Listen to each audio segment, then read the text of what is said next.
Teleproyecto.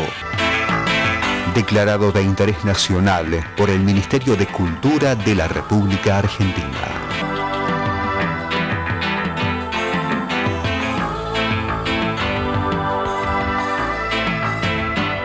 Dirección General, Francisco Fasano.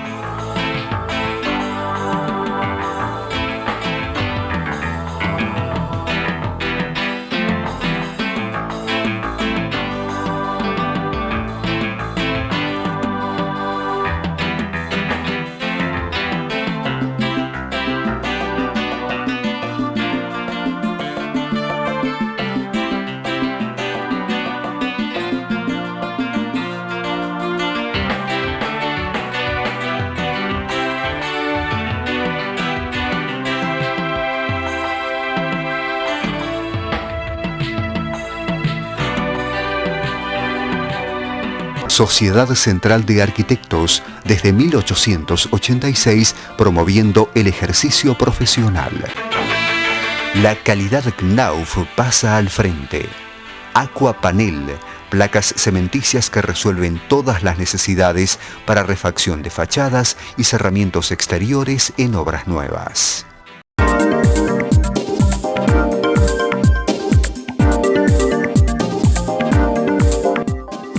Universidad de Morón, Facultad de Arquitectura, Diseño, Arte y Urbanismo. Hola, bienvenidos a un nuevo programa de colección de Teleproyecto Arquitectura Audiovisual. Esta aventura de comunicación que nació allá por el año 1991 y que semana a semana, ininterrumpidamente, toma contacto con todos ustedes para compartir las ideas y las obras de los creadores del hábitat humano. Alejandro Aravena fue el ganador del premio Pritzker 2016. El jurado destacó que personifica el renacimiento de un arquitecto comprometido con dar respuesta a las necesidades sociales y humanitarias. Para conocer el pensamiento de este arquitecto chileno, que es además el actual director de la Bienal de Arquitectura de Venecia, compartimos la entrevista que le hiciéramos en el interior del MARC cuando había recibido el premio Holcim.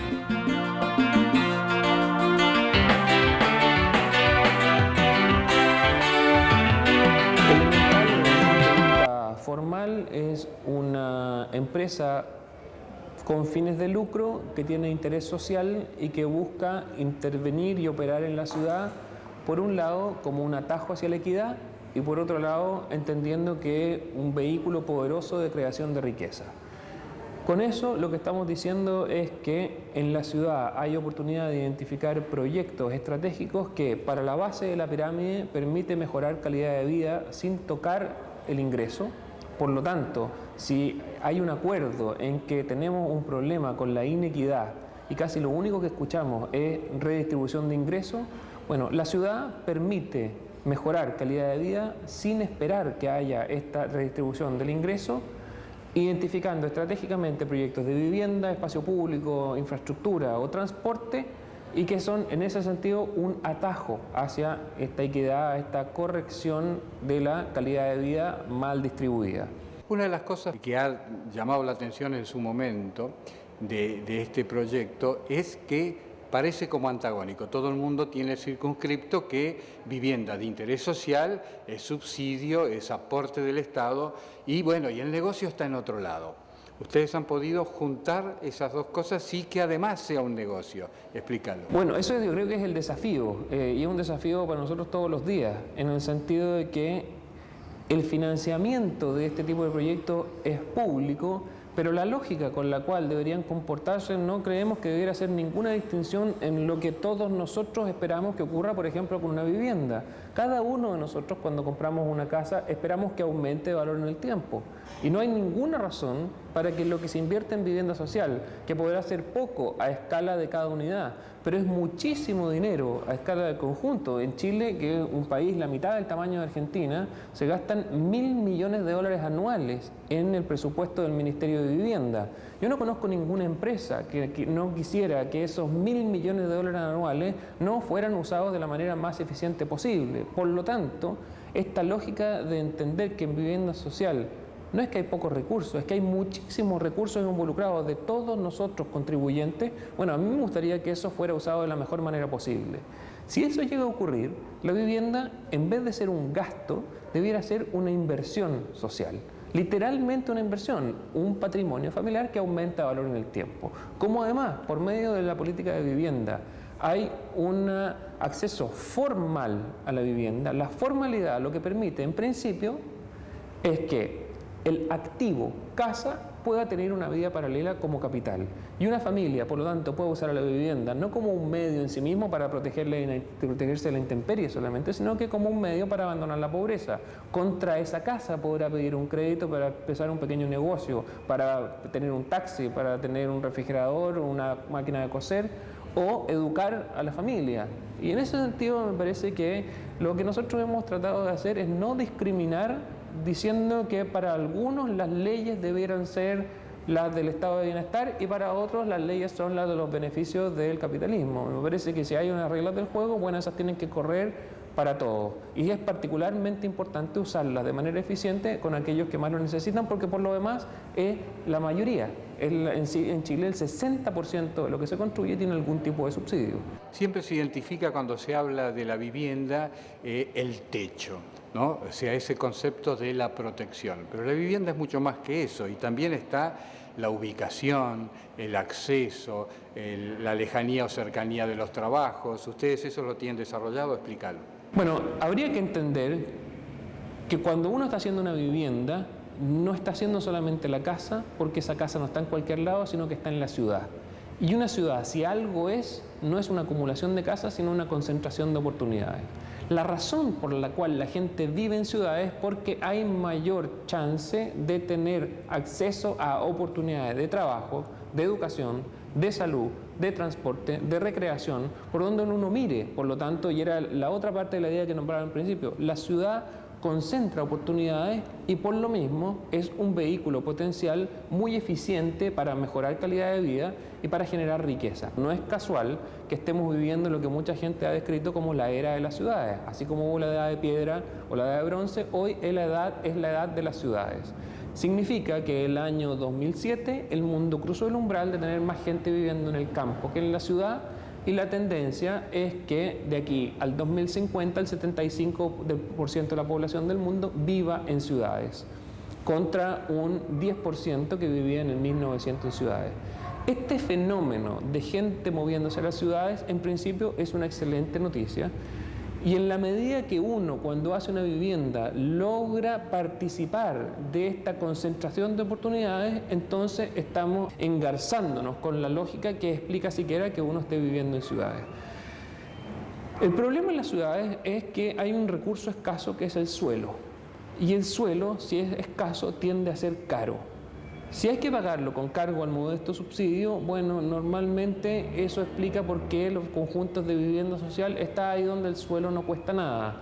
Cuando no hay dinero suficiente para acceder a la vivienda o para acceder a este techo, el mercado reacciona naturalmente haciendo dos operaciones. Si no hay suficiente dinero, achico la casa y la pongo lejos, ahí donde el suelo no cuesta nada. Achicar y alejar, diríamos que son las operaciones con las cuales el mercado enfrenta la escasez. Y lo que nosotros hemos tratado de hacer es reformular este problema, entendiendo que si algo importa es que las familias, por un lado, tengan en la vivienda este patrimonio familiar que aumenta de valor en el tiempo, que es una inversión, no un gasto, y por otro lado, que queden bien localizadas en la ciudad. Si no hay dinero suficiente, en vez de hacer una casa pequeña, 40 metros cuadrados, lo que es lo que en general uno puede observar, y a veces son 30 en algunos lugares y otras veces serán un poco más. ¿Qué pasaría si en vez de pensar que 40 metros cuadrados son una casa chica, consideráramos 40 metros cuadrados como la mitad de una casa buena? La pregunta clave es, ¿qué mitad hacemos? Con plata pública uno debería hacer la mitad que una familia por cuenta propia nunca va a poder hacer bien por su cuenta. Y la localización califica muy alto en eso que por tiempo, gana, energía o dinero que uno invierta, nunca va a poder modificar. La localización es por lo demás lo que lejos más explica la valorización o no de una unidad de vivienda en el tiempo. Por lo tanto, un metro cuadrado de terreno bien localizado es infinitamente más deseable que un metro cuadrado más de casa. Y los políticos tienen una presión enorme por creer que si entregan una casa un poco más grande lo están haciendo mejor. Si uno redefine la noción de calidad como una unidad, un patrimonio familiar capaz de aumentar de valor en el tiempo y que sea una inversión y no un gasto, se cambia ese set de prioridades y en vez de entregar casas más grandes, lo que tratamos de hacer es entregar casas mejor localizadas. Porque si una familia no pierde el trabajo cuando obtiene su proyecto de vivienda, es probable que con cargo a su propia economía familiar va a poder hacer ese proceso de crecimiento en el tiempo, porque hacer crecer una casa sí forma parte de lo que una familia puede hacer razonablemente y verosímilmente bien por cuenta propia en el tiempo. El punto es que este proceso de crecimiento, y hay que pensar los proyectos de vivienda de manera incremental, eso no es un invento nuestro, la vivienda incremental existe en Latinoamérica desde los años 70. El punto es que nadie le había pedido a la vivienda incremental que estuviera diseñado de tal forma que luego de los procesos de crecimiento fuera capaz de aumentar de valor en vez de depreciar su valor inicial. Y para eso se requiere diseño. Hay operaciones de diseño específicas que permiten que un sistema abierto, incremental y progresivo sea un proceso de personalización y customización en vez de ser un proceso de deterioro que busca que ese patrimonio familiar sea efectivamente una inversión. Y ahí es donde el diseño entra a hacer una diferencia. Estás hablando de diseño y también estamos acostumbrados que la vivienda de interés social viene con una cuestión repetitiva, muy idéntico, todo mimetizado, y lo que ustedes plantean tiene un módulo, tiene una frecuencia, pero tiene después una participación en ese diseño de cada uno de los habitantes. Si uno sincera y estudia la evidencia que dice que el proceso de crecimiento de la vivienda se va a estabilizar recién en torno a los 80 o los 100 metros cuadrados, no queda mucho otra que concluir que lo que uno está haciendo es entregar apenas una parte de una vivienda si no te alcanza para más con dinero público. Por lo tanto, este sistema abierto no fue una opción, sino que es una consecuencia de la escasez de recursos. En la medida que ha sido conscientemente enfrentado su diseño como un sistema que va a crecer progresivamente en el tiempo, el problema del tamaño empieza a ser la propia solución al problema. Si la crítica histórica a la vivienda social era su incapacidad de reaccionar a la diversidad familiar, cultural, de gusto, de estructura familiar, de estructura productiva interna, bueno, una casa que se va a completar en el tiempo es naturalmente la manera de acoger esa diversidad y al revés. No solamente resuelve el problema de la monotonía o la serialización incapaz de acoger diversidad. Cuando haces apenas una parte de la casa que tiene que hacerse cargo del valor futuro de la vivienda, mientras más monótona y repetitiva sea, mejor va a ser su capacidad de controlar y de enmarcar crecimientos que van a ser aleatorios, una calidad que no sabemos cuál va a ser, probablemente bastante expresivos, por ponerlo de alguna manera. Estas especies de silencio, lo más neutros y secos posibles, son una especie de fondo sobre el cual las intervenciones individuales pueden empezar a tener sentido. Alguien de hecho alguna vez dijo, bueno, pero esto en el fondo no es muy distinto del lote con servicios, ¿no? La caseta sanitaria que se hacía en los 70, solo que en vez de estar al medio del lote, está en 2 pisos y al frente. Y exactamente esa es toda la diferencia, porque en 2 pisos y al frente construye la estructura para el estado final y no solo para el estado inicial. Y la estructura es de aquellas cosas que individualmente las familias no pueden hacer bien. Mover núcleos de servicios después en el lote es difícil y es complejo. No garantizar al menos el 50% de los frentes urbanos es conflicto y causa de deterioro de la plusvalía de esas unidades de vivienda. Por lo tanto, esta aparentemente, o visto así como peyorativamente, bueno, pero si en el fondo lo único que hicieron fue mover el núcleo sanitario al frente de la esquina del lote y hacerlo en 2 pisos, bueno, para nosotros eso es toda la diferencia del problema. Cuando uno se plantea estas ideas, analiza, investiga, formula, siempre hay un margen de duda de cómo va a funcionar. Hoy esto ya lo han aplicado, ya lleva varios años, hay posibilidades de detectar cuáles fueron los aciertos, qué cosas corregir. Hoy es una realidad. ¿Cuál es la conclusión a la distancia? Nosotros, tan reciente como la semana pasada, hicimos un ejercicio de ir a visitar los conjuntos de vivienda y estudiar empíricamente cómo habían sido los procesos de transformación y cuáles ajustes se podían producir tal que el inicio del proyecto fuera a dar a desarrollos más deseables, aceptando que no estamos buscando ni por un momento restringir esas intervenciones individuales, salvo aquellas que empiezan a afectar el patrimonio y el bien común. Yo diría que en ese sentido, y sin falsa modestia, para las circunstancias en que nosotros partimos trabajando, todavía lo que propusimos en su momento nos parece que no podría haber sido de otra manera. O sea, creo que hubo la suficiente cantidad de tiempo profesional invertido para que las decisiones que se tomaron en las circunstancias que había que operar en el momento dado era el óptimo posible.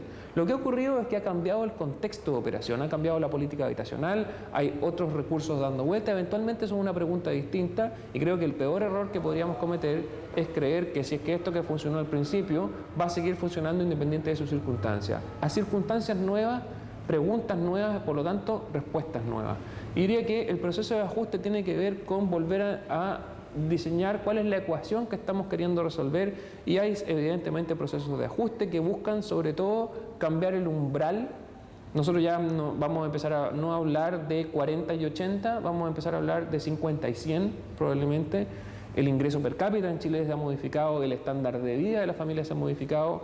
Nos preocupan algunos crecimientos que tienden a generar conflictos en baños y cocinas, como una cuestión de habitabilidad interna de la casa, pero los procesos de intervención individual y la aparición del lenguaje arquitectónico muy expresivo en la fachada nos siguen sorprendiendo para bien. O sea, el nivel de imaginación de las familias es infinito, siempre y cuando ocurra dentro de estructuras que nosotros sabemos que han sido calculadas y que son intervenciones de gusto personal, pero que no afectan la seguridad personal. Y en ese sentido creo que seguimos.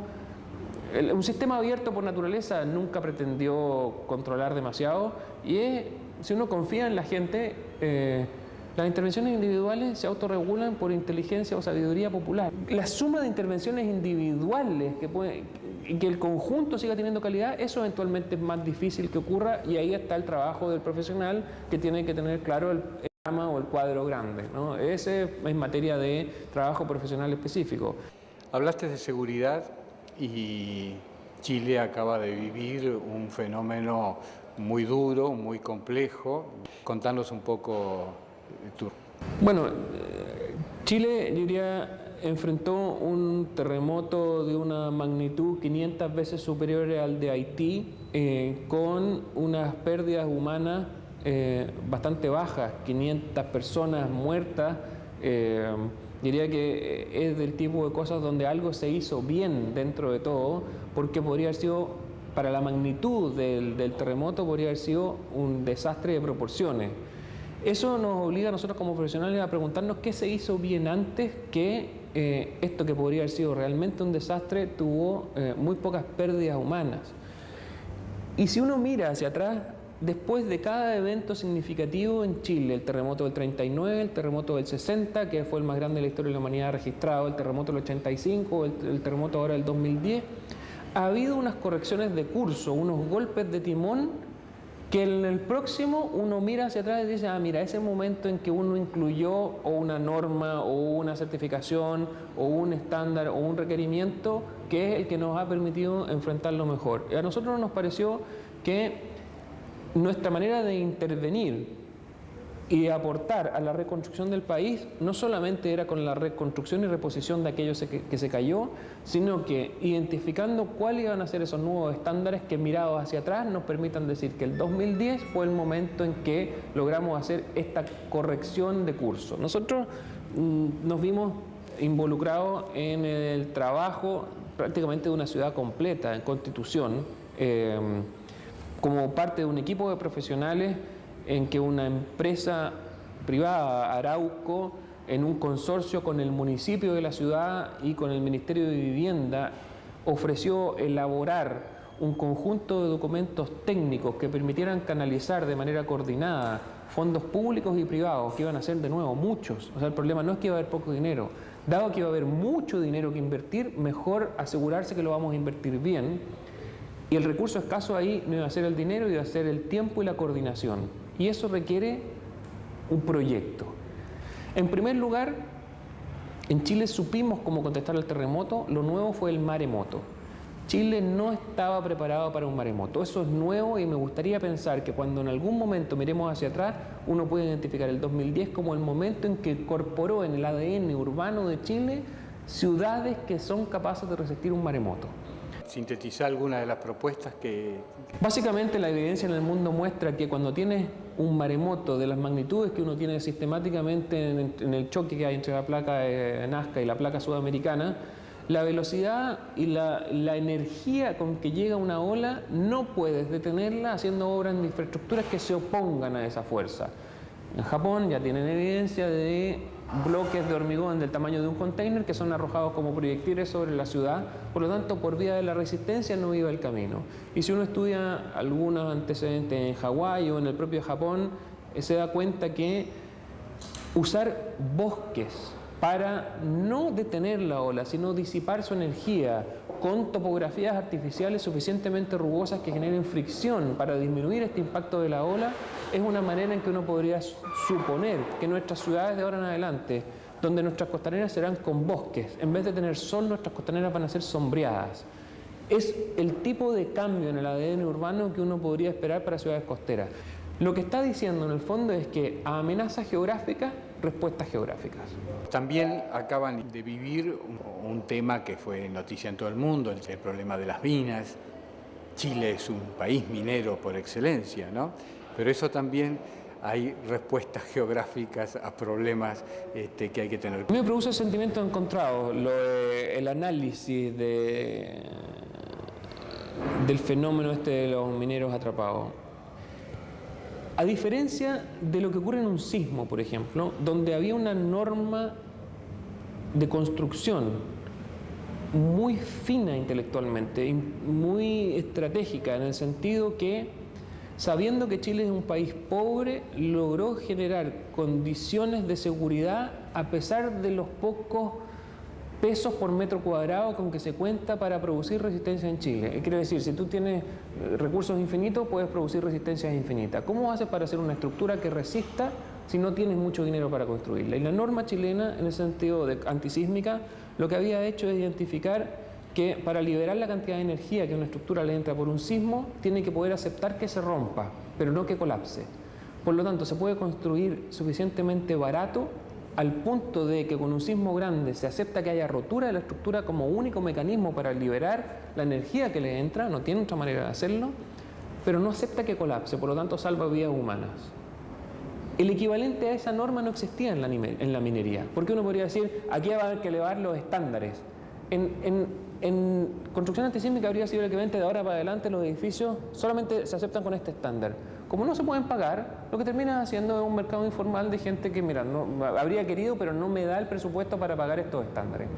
La pequeña y mediana minería en Chile, si simplemente cambias la vara, no tienes manera de que en la realidad puedan ejecutarlo. Por lo tanto, hay un desafío de encontrar una normativa que cuide la seguridad, pero al mismo tiempo, tenga integrado que va a ser con escasez de recursos para que efectivamente se pueda practicar como normativa. Eso no existía antes y eso no habla demasiado bien del país, diría yo. O sea, se ha habido muchos elogios para que se ocupó una manera ingeniosa, capaz de reaccionar y de improvisar y de hacerlo de una manera en que en poco tiempo puedes recursos que no son la gran cosa, usarlo de la manera tan eficiente, tal que logra rescatar gente. Bueno, nada de esto habría tenido que ocurrir si esa misma inteligencia la hubiera ocupado para que nunca hubiera tenido que rescatar a los mineros, y eso no existía. En el caso de los mineros, por eso me produce sentimientos encontrados. Si lo hubiéramos hecho bien, como lo habíamos hecho con respecto al sismo, nunca habría pasado eso, en primer lugar.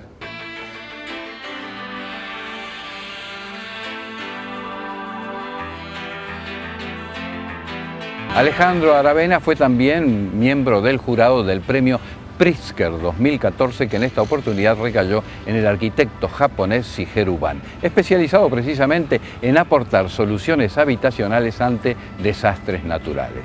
En una conferencia dictada en Nueva York podremos apreciar cómo su vocación por este tema parte de una decepción profesional.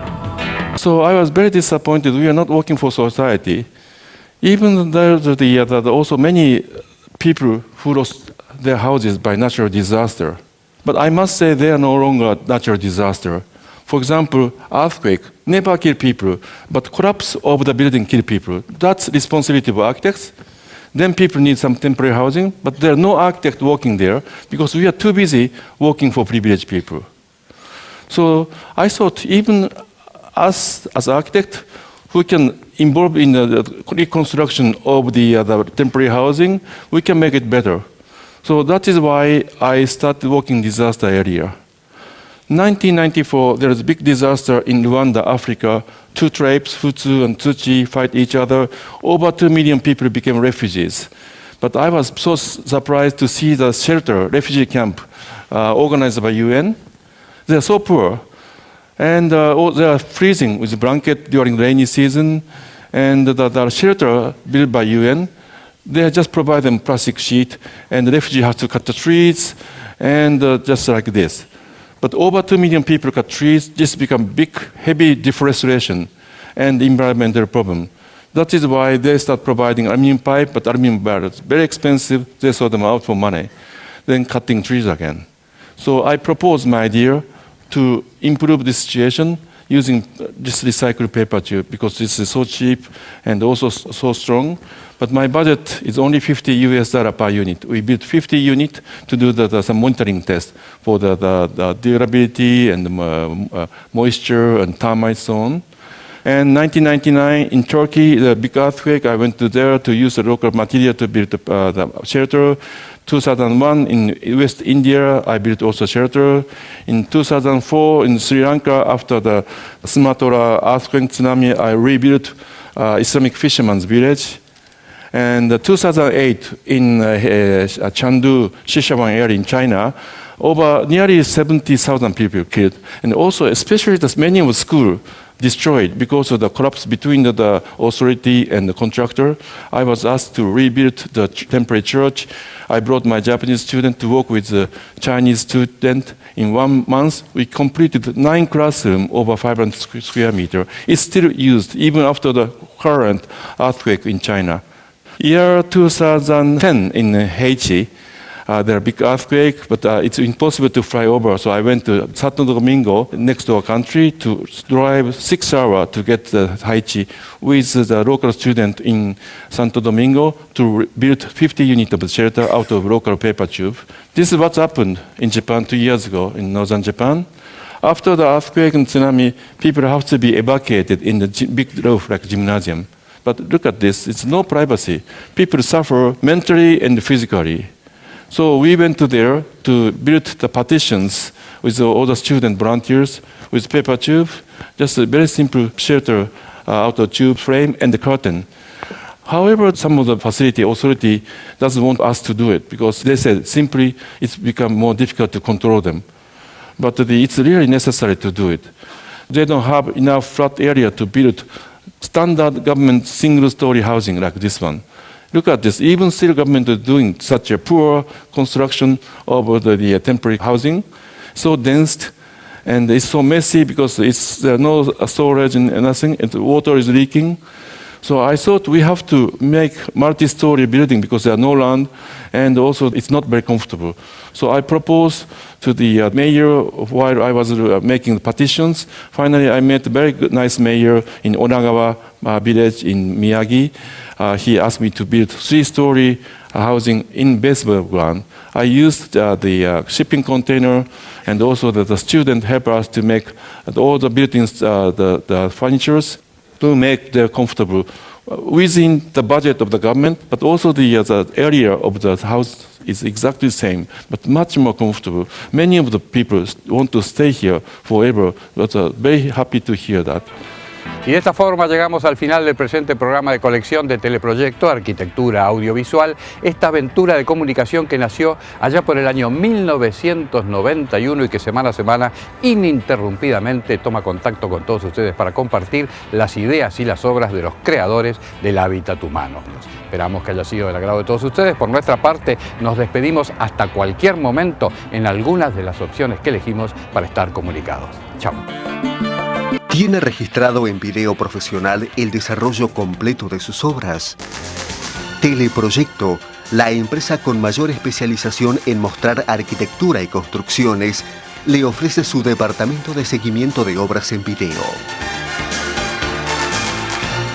Con un reducido abono mensual, usted tendrá un registro histórico de las diferentes etapas constructivas, con el detalle de sus instalaciones y equipamiento final, realizado con cámaras y edición digitales, recibiendo videos parciales a lo largo de la obra, un máster final y un CD del video. Consúltenos. Es otro servicio de Teleproyecto, el multimedio de la construcción.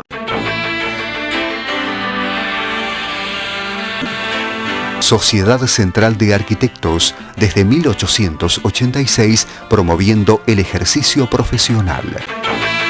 La calidad Knauf pasa al frente. Aquapanel, placas cementicias que resuelven todas las necesidades para refacción de fachadas y cerramientos exteriores en obras nuevas.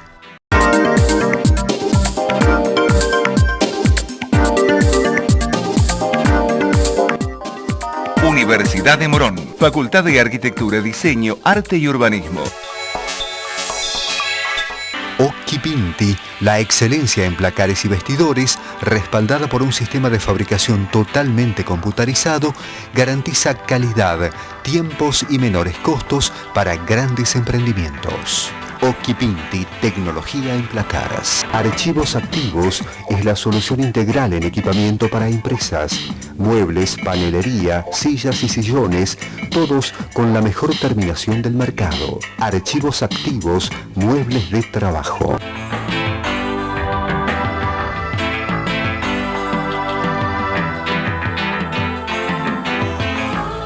Fue una producción de Teleproyecto, www.teleproyecto.com.